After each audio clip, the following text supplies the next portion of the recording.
विविध भारती पुणे ठळक बातम्या. भटक्या कुत्र्यांबाबत आज सर्वोच्च न्यायालयानं निर्णय दिला. रस्त्यावरच्या भटक्या कुत्र्यांचं निर्जंतुकीकरण आणि लसीकरण केल्यानंतर त्यांना सोडून दिलं जावं असे निर्देश सर्वोच्च न्यायालयानं दिले आहेत.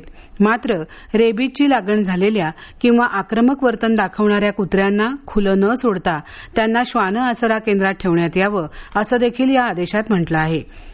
मुंबई शहरातल्या वाढत्या वाहतूक कोंडीच्या समस्येवर उपाययोजना सुचवण्यासाठी काल महाराष्ट्र नवनिर्माण सेनेचे अध्यक्ष राज ठाकरे यांनी मुख्यमंत्री देवेंद्र फडणवीस यांची भेट घेतली आणि त्यांना एक आराखडा सादर केला.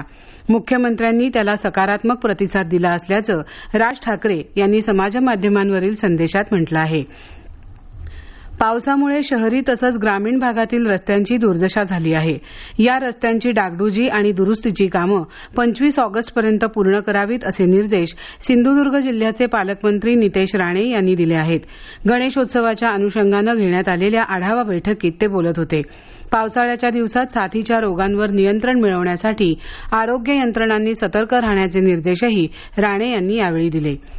पुणे महापालिकेच्या आगामी निवडणुकीसाठीची प्रारूप प्रभाग रचना राज्य निवडणूक आयोगाच्या आदेशानुसार आज संध्याकाळी 5 वाजता जाहीर करण्यात येणार आहे. प्रभाग रचना कशी असणार याबद्दल इच्छुकांची उत्सुकता शिगेला पोचली आहे. पुणे महापालिकेमध्ये 4 सदस्यीय प्रभाग रचनेनुसार निवडणुका होणार आहेत. 2011च्या जनगणनेनुसार शहरात 165 नगरसेवक असतील. सांस्कृतिक कार्य संचालनालयातर्फे घेण्यात येणाऱ्या राज्य नाट्य स्पर्धेत सहभागी झालेल्या संस्थांना नाटक सादर केल्यानंतर त्यातील कलाकारांना तसंच नाट्यनिर्मितीसाठीच्या खर्चासाठी देण्यात येणाऱ्या दैनिक भत्त्यात दुपटीनं वाढ करण्याचा निर्णय सांस्कृतिक कार्यमंत्री अॅडव्होकेट आशिष शेलार यांनी घेतला आहे. या होत्या आतापर्यंतच्या ठळक बातम्या. यानंतरच्या ठळक बातम्या उद्या सकाळी 8 वाजता.